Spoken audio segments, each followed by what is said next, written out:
Okay guys, so good evening po. So salamat po at nanood po kayo ng aking video comparison nitong ah ewan ko kung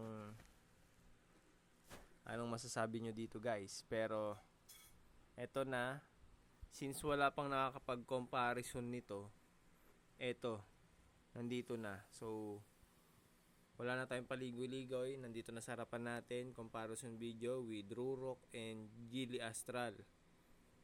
So uunahin natin ang build quality ng dalawang helmet na yan. So, ang helmet ng Rurok ay gawa sa carbon fiber. So, lahat po ng Rurok na helmet ay gawang fiber. Basta ang lineup ay Atlas. Next, si Geely Astral ay gawa sa EPS fiberglass shell. So, parang ganun yung ano niya, yung build quality niya. Para siyang plastic na hard plastic material. Okay? Next, ang normally problem natin, especially sa mga certified Rurok users. Alam naman nila lahat yan, guys. Ang visor mechanism. Sa visor mechanism, madali lang tanggalin yung visor ng Rurok dahil tinitwist lang yung pinakalock niya and then tanggal na siya. Quick release, kumbaga. Ngayon, ang problema natin dyan, yung kanyang visor lock. So, ang visor lock niya ay madaling masira. Ayun, medyo matigas to kasi bago pa. Eto, madaling masira to guys. So, ayan na. Hindi ako bias sa kahit anong brand dito. Wala akong pinapanigan. Okay, para just so you know. So, ito yung deep comparison. Ngayon, ito namang rubber trim nito, okay lang naman to. Okay. So, sa Geely naman, yan, napansin nyo, nag-click agad to. Kasi, etong visor lock niya, ayan o, pipindutin ko ayan o. Napipindot niya guys, ayan o. Meron siyang parang mechanism sa loob na para, ayan, may spring. So, pag nilock mo, ganun lang kadali. Ayan. Yung detents, ayan, okay. So, yun. Kita nyo? Lock. Lock ang problema. Sa Rurok, yung detents, okay. Okay. Yung detents niya madami din Ayan o. 3, 4, 5, 6. Tapos, in-lock niyan, dahan-dahanin mo dito. Yon. Kasi dito, possible baka masira. Alam nyo na. Ingat tayo, mahal yan. So, later on, so ipakita ko sa inyo kung ano itsura nung visor mechanism o yung lock. So, natuwa naman ako dito sa Geely kasi etong lock niya is hand screw type. So, alam niyo ba kung anong mga brand na? Halos lahat ng mga brand minomodernize na yung visor lock ng ganito May top brands helmet na ganito ang gamit. So, hindi ko pa pangalanan yung brand pero yung model ng helmet ay ARPA 1. Okay? So, yun. Next. Open natin yung visor ng ayan, mechanism ng Rurok. Yun. Twist lang siya din. Tanggal na. Nga pala yung build quality ng lock ng visor ng Geely ay bakal or alloy. Sa Rurok, plastic. Yan. Na may titi na ganyan, no? Sorry sa word. Ngayon, kailangan mo siyang ipasok dyan. Ayan. Tapos, dahan-dahanin mo lang, medyo maingat. Ayan. Pag nag-tick na, okay na. Next tayo sa bend system. So, yun yung visor mechanism ng Rurok at saka ng Geely. So, next naman natin yung visor bend system ng helmet, bawat helmet. So, sa chin vents ng Geely, ayan, meron siya dito, same ng Rurok. Sa top, dalawa ang vents niya. Then, sa rear, meron siyang vents dito at meron din siyang vents system dito sa spoiler. Okay? Nga pala, itong design na to na parang vents, design lang talaga yan. Hindi ko pa natatry sa road test tong Geely Astral kasi kaka-deliver lang yan. Next, si Rurok, meron siyang vents dito at meron din vents dito sa spoiler niya, dalawa, left and right. Okay. What is the disadvantage of this helmet? Yung vents nito, pagka tumatakbo ka na 80 pataas, mararamdaman mo yung ganung tunog sa tenga mo. Ulitin ko, ganito yung tunog ng Rurok pagka nagdadrive ka na. Meron kang maririnig na ganun. Okay, so ewan ko lang sa Geely kung ganun din ang pakiramdam pagka ginagamit mo siya sa kalsada. Okay, so next tayo, after natin sa vent system, punta naman natin yung interior liner niya. Sa interior liner ng Rurok,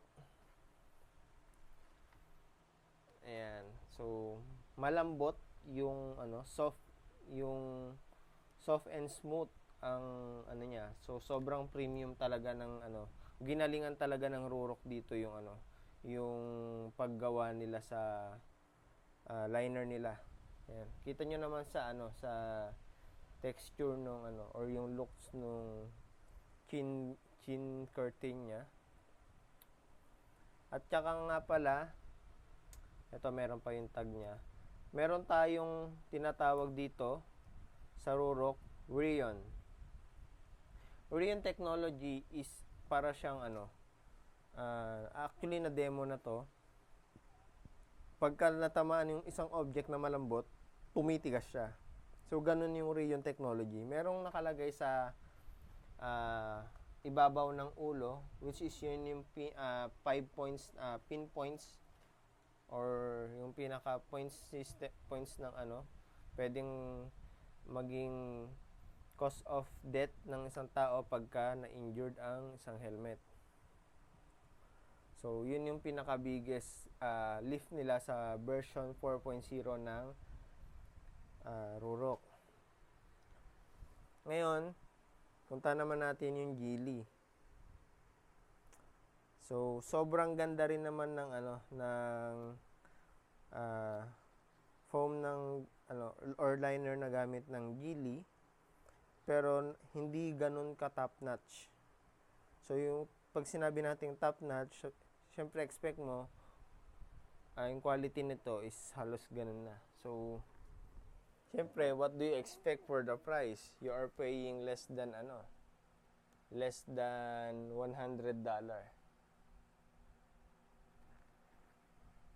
So, standard foam ang gamit niya. Ayun, may mga loose part ng bago pa to Pero mapapansin mo mayroong carbon fills yung yung kanyang liner. Meron siyang parang carbon fills dito. Ayan. Although pagka sinuot mo to, sobrang komportable. Okay. Ngayon, pagdating naman sa chin strap, si Geely gumagamit siya ng quick strap. So ito yung very common sa lahat ng very Pinoy kung tawagin. So, sobrang daling tanggalin nga naman kasi. So, wala nang daming hanash-hanash. Puntahan naman natin yung rurok. Okay? Ito naman, especially created to para sa rurok kasi gumagamit siya ng feed lock ang tawag. So, meron din dito yan nakalagay. Feed lock. So, yan siya. Tapos, ayun, nag-tick. Magnet kasi siya. Ayan, tinawag siyang feed lock. So, na-testing na rin to kung gaano katibay yung feed lock or yung lock mechanism niya. Kahit isampay mo dito yung bigat ng motor, hindi siya matatanggal. Ganon katibay yung feed lock na to. Okay, next natin yung rubber liner. So, kanina, napag-usapan natin yung rubber liner ng bandang part ng visor. So, nothing special pagdating sa Geely, I think. Kasi, standard yung gamit niya. Like sa Rurok, medyo may pagka-premium quality yung rubber trim niya. Pero, punta naman tayo sa dito sa ilalim ng helmet. So, yung rubber trim ng Geely is the usual. Same pa rin naman sa loob ng ano niya. Pero, ang maganda lang dito is hindi mo i-expect na madaling masira yung rubber trim nito. Kasi, sobrang tough quality yung ano niya. Yung rubber trim niya. So, which is, ito din yung nagiging number 1 issue ng Rurok. Ang rubber trim. Di ko lang alam kung nag-release na ang Rurok sa bago nilang modelo kasi meron silang nirelease na EOS. Meron silang nirelease na Rurok EOS.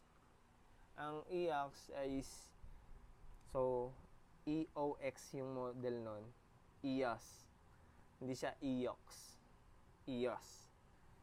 So, yun yung pronunciation. Para sa mga Rurok brothers dyan. Okay. Di ko sure kung binago na ng Rurok sa version nila ng EOS yung rubber trim nito. Kasi, okay, pag-usapan natin rubber trim ng Rurok ha. Sobrang dali niyang masira or madaling humiwalay dito sa helmet. Ewan ko, parang ang sobrang cheap quality yung ginamit nilang adhesive dito, which is dapat ito yung ano. Ito rin kasi yung part na to, ito yung kumakapit sa pinaka liner ng helmet. Pagka natanggal yan, madali na siya matanggal. Ngayon, sa part na to, plastic na to. Ito rubber. So, nakamold yan para kumapit dyan yung goma. So, katagalan, pagka hindi mo naingatan yung pagtanggal sa kabit ng liner dahil nagtatanggal kabit ka ng intercom or ng shockwave, nalilito ka sa dalawa kung anong gagamitin mo, katagalan nasisira siya. So, yun yung disadvantage ng helmet na to. Sobrang ito talaga iingatan mo. Okay. Yun ang problema sa kanyang rubber trim, rubber liner. Ngayon, punta naman tayo sa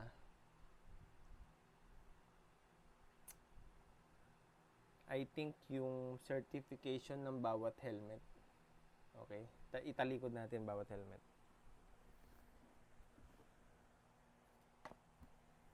Ayan. Si Geely, meron siyang PS mark. Ayan. Pag walang ICC ang isang produkto, at least merong PS mark. Usually, PS mark, ginagamit to ng mga Chinese brand. And, okay. So, hindi na ako, nagulat na rin ako dito kasi meron na rin silang ECE certification. ECE R2205. Standard. So, meron tayong mas highest standard, which is halos lahat ng modelo ng helmet is nagmo-move na sa ganong certification ang ECE 22R ECAR 2206. So ang ECER 2206 is mas matibay ang build quality ng helmet, at the same time mas protected yung rider sa ganong sitwasyon, sa ganong aksidente. Kasi ang certification ng ECE, tinetest nila ang helmet, meron silang drop test, collision test. So lahat ng klase ng aksidente sa tao na pwedeng mangyari sa helmet ay tinetesting nila. So si Rurok meron na siyang ECE 2206. Ayan. Then DOT certified na rin siya. Okay. Now, pag-usapan naman natin yung mga presyo ng bawat helmet. Unahin natin si Geely. Si Geely helmet, mabibili mo siya sa halagang 4,999 para sa ganitong graphics design. So, ang graphics design nito, Maori. Meron ding freeway, meron din yung standard, yung colorway. Now, si Rurok naman, pag-usapan natin yung lineup ng Rurok.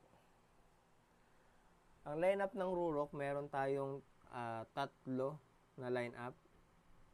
Ang Rurok Atlas Street, yun yung gawa sa fiberglass shell, katulad nito. Meron tayong tinatawag na Rurok Atlas 4.0 carbon. Yung street 4.0 din yun. Ito 4.0 carbon. Itong sample natin na to. At meron yung pinaka top of the line helmet na gamit nila ay Rurok Atlas 4.0 version pa rin siya, pero truck. Si Rurok 4.0 truck ay certified race truck helmet siya. Sa anong certification siya na certify?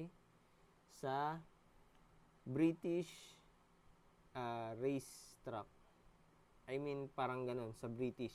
Basta sa British, ano siya.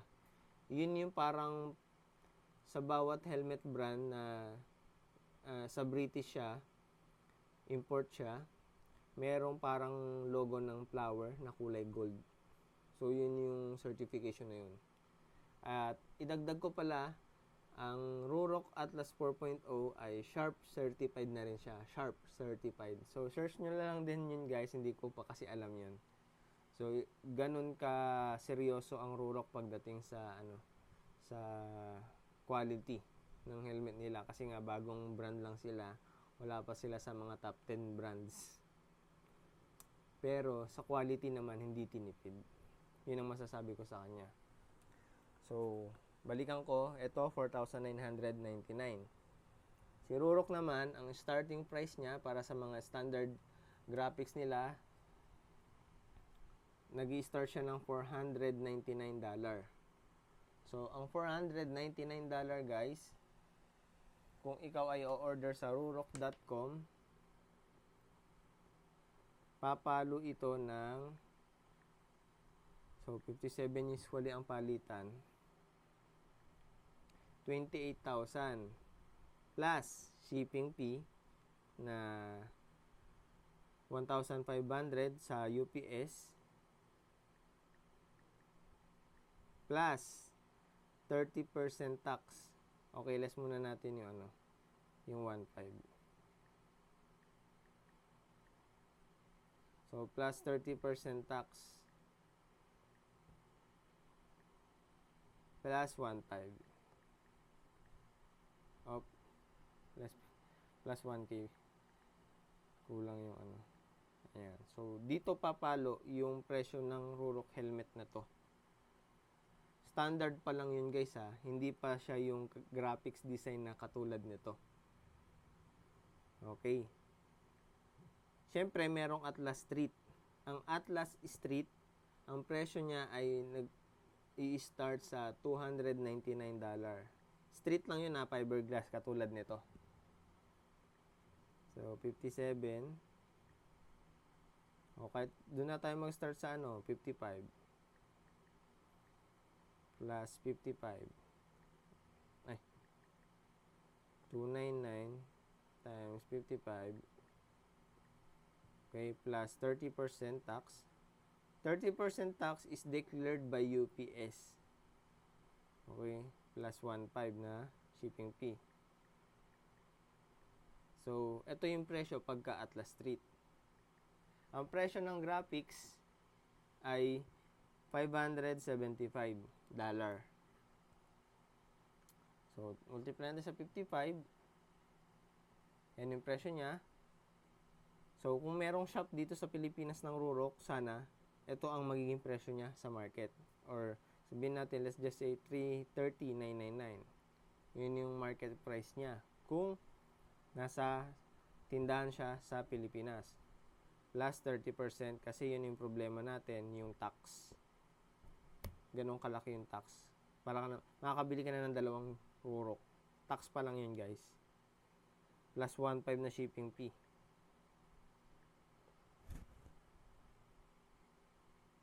Yan yung presyo niya. Ang Atlas truck, pumapalo siya ng $690. Almost $700. $690. So, doon pa rin tayo sa 55. Yan yung Atlas truck. Plus yung 30% tax. Plus 1.5 na shipping fee. Yan yung presyo ng Atlas truck.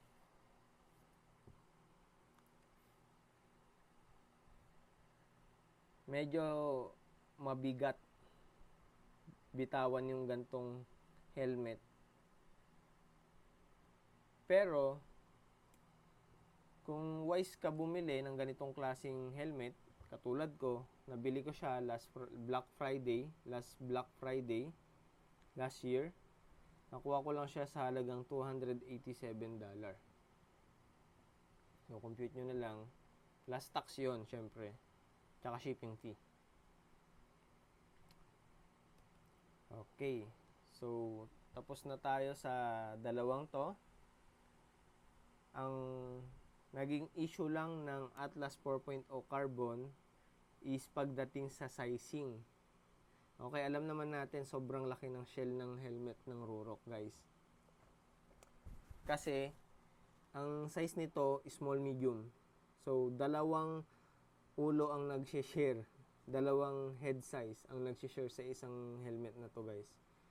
Either small or medium. Pero ang majority, snug fit to sa small size user. Pero, sobrang masasabi nating race fit. So, race fit. Yung talagang snug fit na gano'n, no? Race fit to pagdating sa medium size user katulad ko.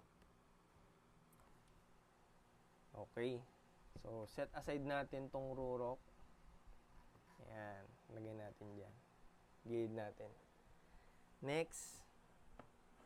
Ito naman, Geely. Nagustuhan ko naman dito. True to size siya. Medium size to, pero true to size naman siya. Yun lang yung nagustuhan ko dito. Ngayon, alin sa dalawa ang pipiliin mo? 4,999 para sa ganitong disenyo na hindi nalalayo sa Rurok, o etong